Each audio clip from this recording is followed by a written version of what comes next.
Hello students, welcome to Step Up Academy. मैं हूं अनन्या दीक्षित और आज हम इस वीडियो में देखने वाले लाइफ प्रोसेस का माइंड मैप। तो चलिए स्टार्ट करते हैं। बेटा, लाइफ प्रोसेस क्या होता है? जो भी हमारे बॉडी में फंक्शंस हो रहे हैं, जो सर्वाइवल के लिए ज़रूरी होता है, जो सारे सिचुएशन में होते रहते हैं, वो होता है लाइफ प्रोसेस। ठीक है, ऐसे कौन से लाइफ प्रोसेस हैं जो हमारी बॉडी में होते ही रहते हैं, जो बॉडी हमारी फंक्शन करती रहती है, जो बेसिक फंक्शंस होते हैं, ज़रूरी होते हैं ऑर्गेनिजम्स के लिए? Nutrition, respiration, excretion and transportation. Okay, सबसे पहले बात करते हैं न्यूट्रिशन की। जो फूड हम इनटेक कर रहे हैं, ठीक है, the mode of taking in food and body is utilising it. ठीक है, न्यूट्रिशन क्या होता है?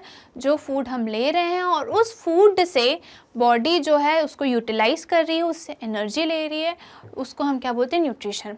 न्यूट्रिशन दो टाइप के होते हैं, ऑटोट्रॉफिक एंड हेटेरोट्रॉफिक। ऑटोट्रॉफिक आपको पता है, ये ग्रीन प्लांट्स होते हैं जो अपना खाना खुद बनाते हैं। अब ये ग्रीन प्लांट्स जो होते हैं उनके पास होता है क्लोरोफिल। क्लोरोफिल क्या करती है? जो सनलाइट आ रही है, जो लाइट उसको मिल रही है, वो लाइट एनर्जी एब्जॉर्ब करती है। अब ये लाइट एनर्जी क्या करती है? एक तो केमिकल एनर्जी में कन्वर्ट होती है और इसी लाइट एनर्जी से क्या होता है? वाटर मॉलिक्यूल का स्प्लिट होता है। ठीक है, ये जो वाटर मॉलिक्यूल है ये स्प्लिट हो जाते हैं, हाइड्रोजन और ऑक्सीजन। ओके, लाइट आई, क्लोरोफिल ने लाइट अब्जॉर्ब करी, ये लाइट एनर्जी ने क्या किया? वाटर मॉलिक्यूल को स्प्लिट करा हाइड्रोजन और ऑक्सीजन में और कन्वर्ट हुई केमिकल एनर्जी में। ठीक है, अब ये जो हाइड्रोजन और ऑक्सीजन का ब्रेकडाउन हुआ है ना, स्प्लिट हुआ है, ये हाइड्रोजन जाके कार्बन डाइऑक्साइड से क्या करेगा? बाइंड कर लेगा। ठीक है, तो हमें क्या मिल जाएगा प्रोडक्ट में? हमें मिल जाएगा ग्लूकोज, वाटर और ऑक्सीजन। ठीक है, तो ये जो वाटर एंड ऑक्सीजन है ये क्या है? बाय प्रोडक्ट है। ऑक्सीजन तो स्टोमेटा के थ्रू एटमॉस्फेयर में रिलीज कर दिया जाएगा और ग्लूकोज प्लांट्स जो है वो यूज़ कर लेगी। ठीक है, ये क्या हुआ? फोटोसिंथेसिस। ये पूरी प्रोसेस को क्या बोलेंगे? फोटोसिंथेसिस। जो वो प्रोसेस जिससे फूड इन ऑर्गेनिक सब्सटेंसेस से in the presence of sunlight and chlorophyll अपना खाना खुद बना रही है, उस प्रोसेस को हम क्या बोलेंगे? फोटोसिंथेसिस। अब बात करते हैं हेटेरोट्रॉपिक की। ऐसे ऑर्गेनिज्म जो अपना खाना खुद नहीं बनाते, अपने फूड के लिए वो दूसरों पे डिपेंडेंट होते हैं। वो कौन कौन से थे? Saprophytes, parasites and holozoic. Saprophytes वो होते हैं, वो ऑर्गेनिजम्स हैं जो डेड एंड डिकेइंग से अपना न्यूट्रिशन लेते हैं। वो किस पे फीड करते हैं? Dead organism and decaying organism पे वो फूड फीड करते हैं और उनसे अपना न्यूट्रिशन लेते हैं, जैसे फंगाई। पैरासाइट्स कौन से होते हैं? ये लिविंग ऑर्गेनिजम्स पे फीड करते हैं। किस पे फीड करते हैं? ये लिविंग ऑर्गेनिजम्स पे फीड करते हैं और उससे न्यूट्रिशन लेते हैं। ठीक है, ये पैरासाइट्स होते हैं, जैसे कि लीच। थर्ड हो गया होलोजोइक। ऐसे ऑर्गेनिज्म जो सॉलिड फूड होता है वो इनटेक करते हैं और फिर उनकी बॉडी में वो फूड जो है वो सिंपलर फॉर्म में ब्रेक डाउन होता है और उसको फिर बॉडी यूटिलाइज करती है, उससे वो न्यूट्रिशन लेते हैं। वो कौन से होते हैं? होलोजोइक। जो क्या सॉलिड फूड इनटेक कर रहे हैं और बॉडी उसको यूटिलाइज कर रही है। अब इसमें ना 5 प्रोसेसेस होती हैं। इंजेशन मतलब फूड लेना। ठीक है, इंजेशन मतलब इंजेस्ट करना फूड को। डाइजेशन मतलब जो फूड अंदर इंजेस्ट करा है, जो स्वॉलो करा है, उसको सिंपलर फॉर्म में ब्रेक डाउन करने का काम क्या होता है? डाइजेशन का। ठीक है, इस प्रोसेस को क्या बोलते हैं? डाइजेशन, सिंपलर फॉर्म में ब्रेक डाउन करना। फिर ये जो सिंपलर फॉर्म में ब्रेक डाउन हुए जो लार्जर मॉलिक्यूल्स, वो उसको अब हमें वो भी तो करना है, एब्जॉर्ब भी करना है। ठीक है, ताकि उससे हम एनर्जी ले सकें। तो एब्जॉर्प्शन की प्रोसेस होती है कि वो न्यूट्रिशन जब ब्लड में आ जाए, that is known as absorption. Okay, फिर एसिमिलेशन। अब ये जो न्यूट्रिशन है जो ब्लड में आ गए हैं, अब उनको ब्रेक डाउन करके उनका यूज़ भी तो करना है। सेल उनको यूज़ भी तो करेगी एनर्जी के फॉर्म में, ताकि वो फंक्शंस कर सकें। तो ये क्या होगा? एसिमिलेशन। अब जो वेस्ट प्रोडक्ट है उसको एक्सक्रीट करने के लिए कौन सा होता है? इजेशन। ठीक है, उस प्रोसेस को क्या बोलते हैं हम? इजेशन। अब हम बात करते हैं डाइजेस्टिव सिस्टम की, ह्यूमन डाइजेस्टिव सिस्टम की। ओके, ह्यूमन डाइजेस्टिव सिस्टम में क्या होता है? हमें पता है कि फूड कहाँ से एलिमेंट्री कैनाल स्टार्ट होता है? माउथ से स्टार्ट होता है और एनस तक रहता है ना। तो माउथ में जो बक्कल कैविटी है वहाँ पे रहता है क्या? टीथ रहता है, टंग रहता है, सलाइवा रहता है। टीथ जो है वो च्यू करने के काम आता है, जो टंग होता है वो मिक्स करने के काम आता है फूड को सलाइवा से, और क्या के काम आता है? उसमें टेस्ट बड्स प्रेजेंट होते हैं। ओके, अब जो सलाइवा है उसमें कौन सा एंजाइम प्रेजेंट होता है? सलाइवा कहाँ से सीक्रेट होता है? पहली बात तो सलाइवा सीक्रेट होता है 3 पेयर वो होते हैं, 3 सलाइवरी ग्लैंड्स होते हैं, वहाँ से सलाइवा सीक्रेट होता है और उसमें प्रेजेंट होता है सलाइवरी अमाइलेज। अब ये जो सलाइवरी अमाइलेज है वो क्या करता है, स्टार्च को माल्टोज में कन्वर्ट करता है, ठीक है, और उसको बोलस फॉर्म करता है, उसको एकदम सॉफ्ट कर देता है ताकि उसका मूवमेंट जो है एलिमेंट्री कैनाल में वो ईजी हो जाए। अब फूड माउथ से कहाँ आता है? फूड माउथ से आता है ईसोफेगस में। फूड माउथ से कहाँ आएगा? ईसोफेगस में। ईसोफेगस फूड पाइप होता है, उधर डाइजेशन नहीं होता है, बस वो माउथ से स्टमक तक फूड ले जाने का काम करता है। अब ये एलिमेंट्री कैनाल में क्या होता है? पेरिस्टालसिस मूवमेंट होते हैं, मतलब मसल्स का कॉन्ट्रैक्शन और रिलैक्सेशन होता है जिससे कि फूड जो है फॉरवर्ड मूव कर सके। अब फूड कहाँ आ गया? स्टमक में आ गया। स्टमक में गैस्ट्रिक ग्लैंड्स 3 जूसेस रिलीज करेगी, पेप्सिन, HCl एंड म्यूकस।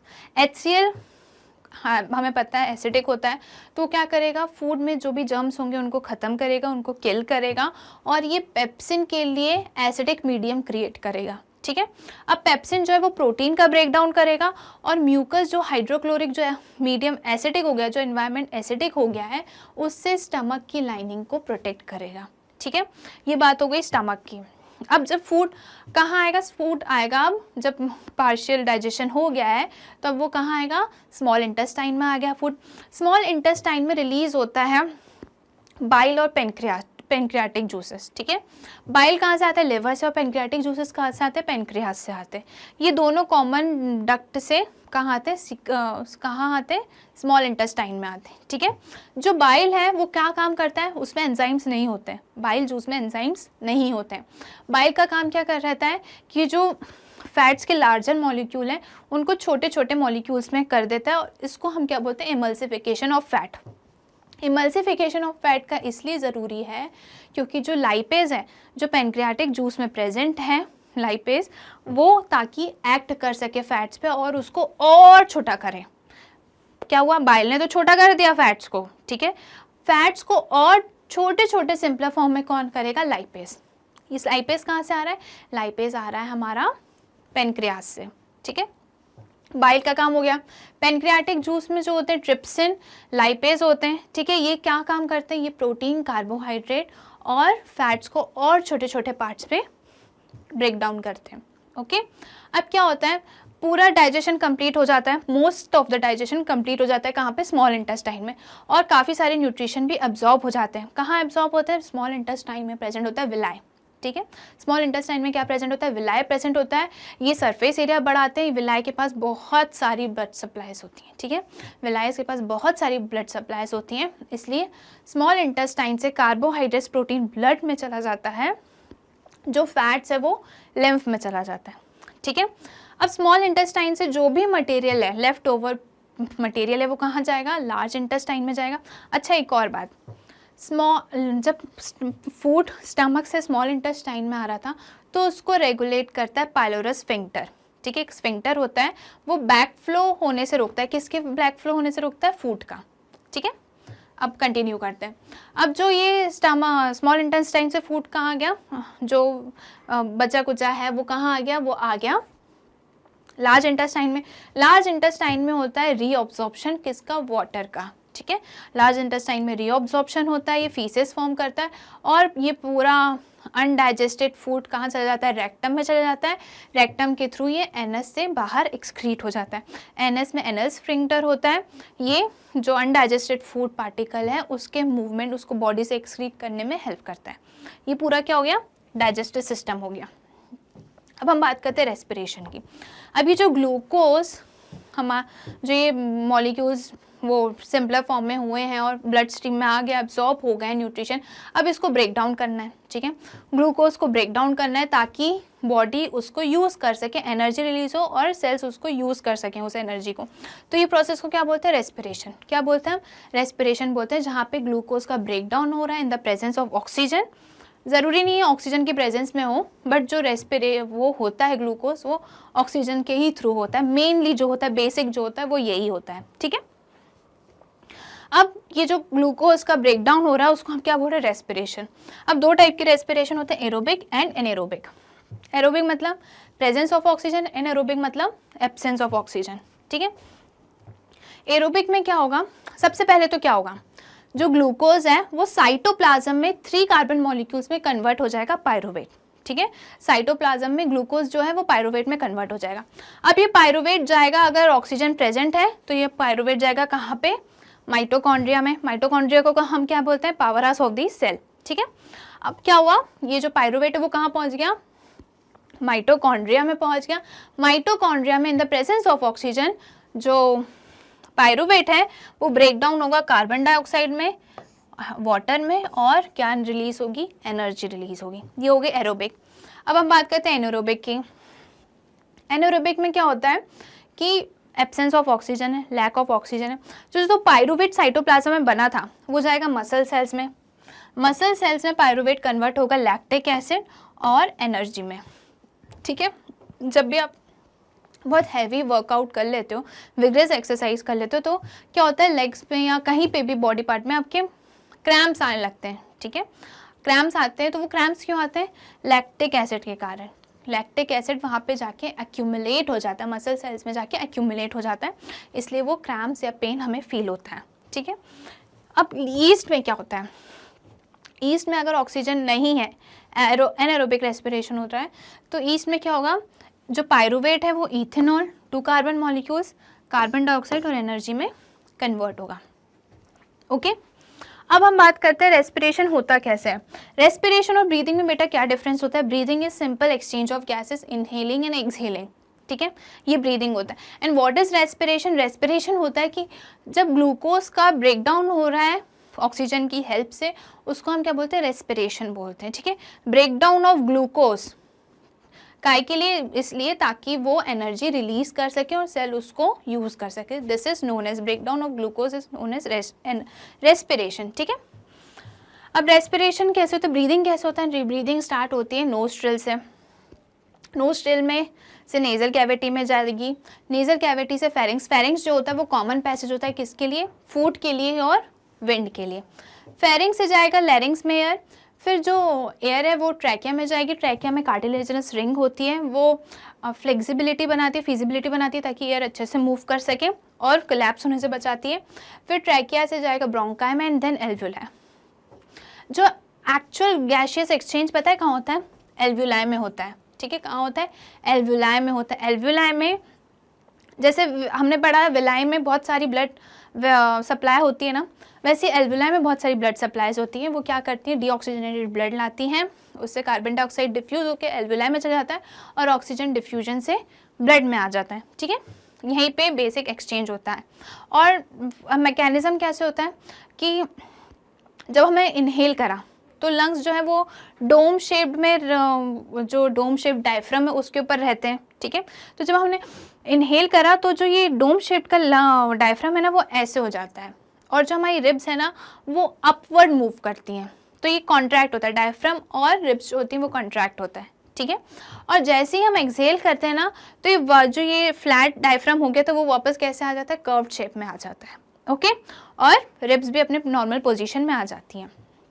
अब क्या होता है, फोर्स्ड एक्सपायरेशन के बाद भी कुछ ना कुछ एयर हमारे लंग्स में रह जाती है, वो इसलिए रहती है ताकि वो कोलैप्स होने से बचा पाए।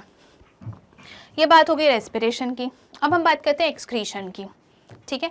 जो वेस्ट प्रोडक्ट है, मेटाबॉलिक वेस्ट है, जो मेटाबॉलिक प्रोसेसेस के कारण के टाइम पे प्रोड्यूस हुआ है, फॉर्म हुआ है, उसको हमें बाहर निकालना है। तो वो काम कौन करती है, किडनी करती है, ठीक है। किडनी में यूरिन फॉर्मेशन होता है। किडनी दो ट्यूब लाइक, एक राइट किडनी होती है, एक लेफ्ट किडनी होती है। दोनों किडनी के पास यूरेटर होता है, ट्यूब होता है, जिसको वो कनेक्ट करते हैं किससे, यूरिनरी ब्लैडर में। यूरिनरी ब्लैडर में हम यूरिन स्टोर करते हैं, और फिर जब प्रेशर आता है कि अब भैया बहुत भर गया है ब्लैडर, अब बाहर निकालना है, तो यूरेथ्रा ओपन होता है और यूरिनेशन होता है, ठीक है। यूरिन हम पास कर देते हैं, ओके। अब किडनी में यूरिन फॉर्मेशन कैसे होता है, किडनी में प्रेजेंट होता है नेफ्रॉन। नेफ्रॉन क्या होता है, स्ट्रक्चर एंड फंक्शनल यूनिट है किसका, वो किडनी का। जैसे नर्व सेल किसका है, नर्वस सिस्टम का, तो वैसे ही किडनी का क्या है, नेफ्रॉन है, ठीक है। नेफ्रॉन में क्या प्रेजेंट होता है, एक कप शेप प्रेजेंट होता है, ठीक है। कप शेप होता है, उसमें बोमन्स कैप्सूल बोलते हैं, और उसके ऊपर ना बहुत सारी क्लस्टर ऑफ कैपिलरीज होती हैं। क्या होती है, क्लस्टर ऑफ कैपिलरीज होती हैं। अभी कैपिलरीज ब्लड लेकर आ रही है, कहाँ से लेकर आ रही है, रीनल आर्टरी से। किडनी में ब्लड कहाँ से आएगा, रीनल आर्टरी से आएगा। रीनल, हमें पता है आर्टरी में ब्लड का प्रेशर ज़्यादा होता है, तो प्रेशर कैसा होगा, ब्लड का ज़्यादा होगा। तो जो ये कप लाइक स्ट्रक्चर है ना, उसमें क्या होगा, उसके ऊपर ये कप लाइक स्ट्रक्चर है, इसके ऊपर क्या है, टफ बहुत सारी कैपिलरीज हैं। रीनल आर्टरी आई, कैपिलरीज में ब्लड फ्लो हुआ तो प्रेशर में है, हमें पता है कैपिलरीज से ही जो है सब्सटेंसेस का एक्सचेंज होता है। तो जो कैपिलरीज है उसके नीचे बोमन्स कैप्सूल है, बोमन्स कैप्सूल उसको कवर करके रखिए, बोमन्स कैप्सूल में फिल्ट्रेट आ जाएगा, ठीक है। अल्ट्रा फिल्टरेशन यही होगा जब ग्लोमेरुलस से बोमन्स कैप्सूल में जो सब्सटेंसेस हैं वो आ जाए, ठीक है। तो क्या हो जाता है, फिल्ट्रेट बोलते हैं उसको हम। अब उसमें काफ़ी सारे वेस्ट सब्सटेंसेस तो होते ही हैं, काफ़ी सारे यूज़फुल सब्सटेंसेस भी होते हैं। तो ये बोमन कैप्सूल से जो फिल्ट्रेट आया है वो कहाँ जाएगा, वो जाएगा ट्यूब में, नेफ्रॉन की ट्यूब होती है, ट्यूब्यूल्स होती है, उसमें जाएगा, पीसीटी एंड डीसीटी में।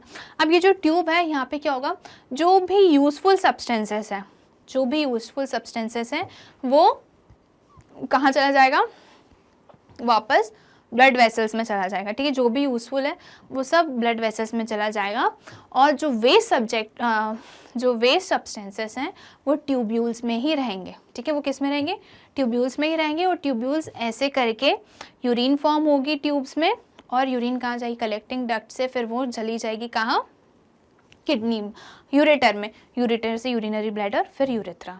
ओके, आगे समझ में। और जो ब्लड प्यूरिफाई हो चुका है वो वापस चला जाएगा रीनल वेन में, और रीनल वेन से हार्ट में।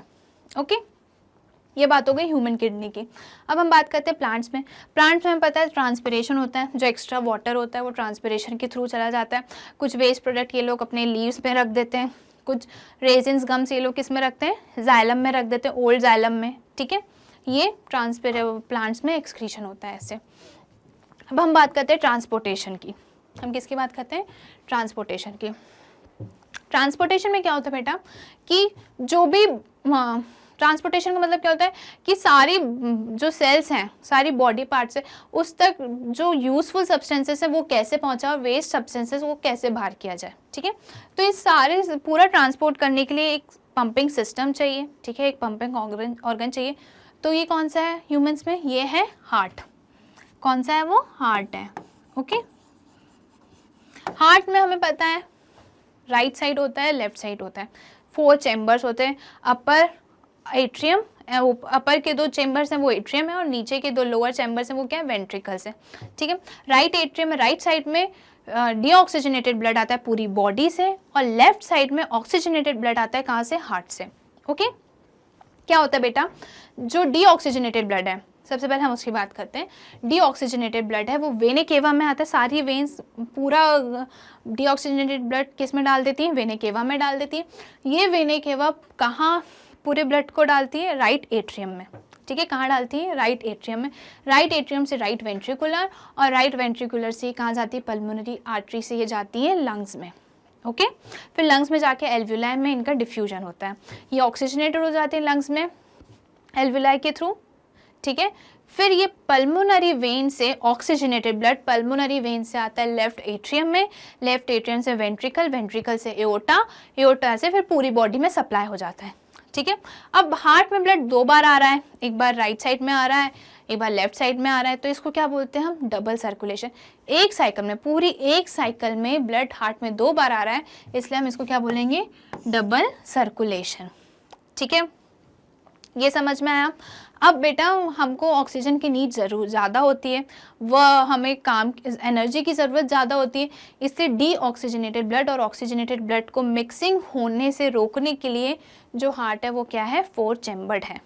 ओके, अब ये जो एट्रिया और वेंट्रिकल्स के बीच में ना वॉल्स प्रेजेंट होते हैं, क्या प्रेजेंट होते हैं, वॉल्स। राइट साइड में ट्राइकस्पिड वॉल और लेफ्ट साइड में बाइकस्पिड वॉल। ये वॉल्व का काम क्या होता है, ये बैक फ्लो, ब्लड जो वेंट्रिकल में आ गया वो वापस एट्रियम में ना जाए, इसके लिए वो प्रिवेंट करती है।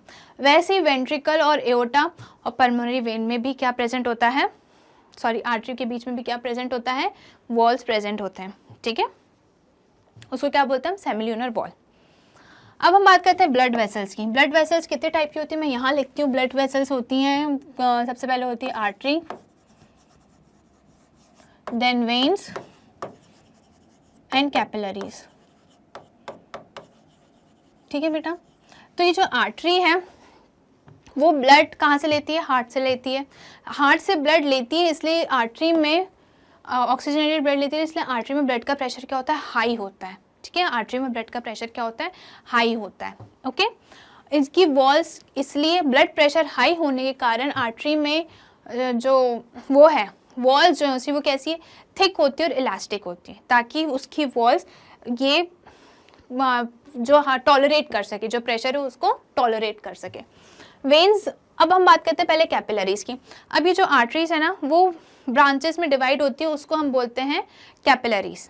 ठीक है, कैपिलरीज की वॉल्स थिन होती है, जो भी सब्सटेंसेस का एक्सचेंजेस हो, जो मटेरियल एक्सचेंज होना है वो कैपिलरीज के थ्रू होता है। ठीक है, कैपिलरीज तक ब्लड आते आते कैसा हो जाता है? उसका प्रेशर कम हो जाता है, क्योंकि कैपिलरीज में ब्लड का प्रेशर कम हो जाता है क्योंकि यहीं पे एक्सचेंज होता है मटेरियल का। अब मटेरियल का एक्सचेंज होना है तो इसकी वॉल कैसी होगी? इसकी वॉल थिन होती है। अब ब्लड कैपिलरी से कहाँ जाएगा? वेन्स में जाएगा। ठीक है, ब्लड कैपिलरी से कहाँ पे जाएगा? वेन्स में जाएगा, और ये कैसा हो जाएगा? डीऑक्सीजनेटेड होगा। क्यों? क्योंकि कैपिलरीज में सब्सटेंसेस का, मटेरियल का क्या हो गया? एक्सचेंज हो गया। ठीक है, वेन से वापस ब्लड कहाँ जाएगा? हार्ट में। ये बात हो गई हार्ट की। अब बेटा ये जो लिम्फ है, लिम्फ क्या है कि जो भी कैपिलरीज के टाइम पे जो फ्लूइड बाहर रह गया था, साथ में WBCs और प्लाज्मा, उसको हम बोलते हैं लिम्फ। ठीक है, एक्स्ट्रा फ्लूइड को लिम्फ कैरी करता है बैक टू द ब्लड। ठीक है, जो लिम्फ है, लिम्फ वेसल्स हैं। अब जैसे ब्लड वेसल्स हैं, ठीक है, ब्लड को लाने ले जाने के लिए, वैसे लिम्फ के लिए पास भी क्या है? लिम्फेटिक वेसल्स हैं। वो एक्स्ट्रा फ्लूइड को वापस लेके जाती है कहाँ पे? ब्लड तक। ओके, ये बात हो गई हार्ट की, ह्यूमंस की। ठीक है, ह्यूमन में ट्रांसपोर्टेशन कैसे होता है। अब हम बात करते हैं प्लांट्स की। प्लांट्स में दो कंडक्टिव सिस्टम होते हैं, xylem and phloem. Xylem conduct करता है वाटर एंड मिनरल्स का, फ्लोएम करता है फूड का। जाइलम में क्या होता है बेटा? जाइलम सिर्फ अपवर्ड डायरेक्शन में ही वाटर का मूव करवाता है, ये वन डायरेक्शन में ही मूव कराता है जो कि अपवर्ड होता है। अब क्या हो रहा है कि जाइलम अपवर्ड डायरेक्शन में मूव कर रहा है, एरियल पार्ट्स तक उसे जाना है, तो वो कैसे पहुंचेगा? तो बेटा यहाँ पे लगता है ट्रांसपिरेशनल पुल। क्या लगता है यहाँ पे? पूरा नहीं लिख रही हूँ मैं क्योंकि जगह नहीं है यहाँ पे, छोटा सा लिख देती हूँ। ट्रांसपिरेशन पुल होता है। ठीक है, हमें पता है कि स्टोमेटा के थ्रू वाटर लॉस होता है, उसको क्या बोलते हैं? ट्रांसपिरेशन। अब जब वाटर का लॉस हो रहा है, ट्रांसपिरेशन हो रहा है, तो एक फोर्स क्रिएट होता है, एक प्रेशर क्रिएट होता है। ठीक है, वो प्रेशर को हम क्या बोलते हैं? सक्शन फोर्स बोलते हैं, ट्रांसपिरेशन पुल बोलते हैं, और उसी फोर्स से जो है water aerial parts of the plant तक जाता है। ठीक है, और रूट्स इसलिए और वाटर को एब्जॉर्ब करती है। एक बात तो ये हो गई। अब जो छोटे प्लांट्स है उसमें क्या होता है? जो जाइलम से मिनरल्स, रूट से मिनरल्स प्लांट्स तक आते हैं, सॉइल से मिनरल्स रूट्स तक कैसे आते हैं? एक्टिव ट्रांसपोर्ट के थ्रू। ठीक है, एक्टिव ट्रांसपोर्ट होता है। रूट से, सॉइल से मिनरल कहाँ आ गए? रूट्स में आ गए। अब वहाँ पे क्या हुआ? सॉल्यूट का कंसंट्रेशन बढ़ गया। अब वाटर जो है वो ऑस्मोसिस के थ्रू कहाँ आ जाएगा? जाइलम में आ जाएगा। ठीक है, हमें पता है कि solvent moves from higher concentration to the lower concentration. ठीक है, अब मिनरल फ्रूट्स तक कैसे आए? एक्टिव ट्रांसपोर्ट के थ्रू आए, और वहीं वाटर कैसे आएगा? ऑस्मोसिस के थ्रू।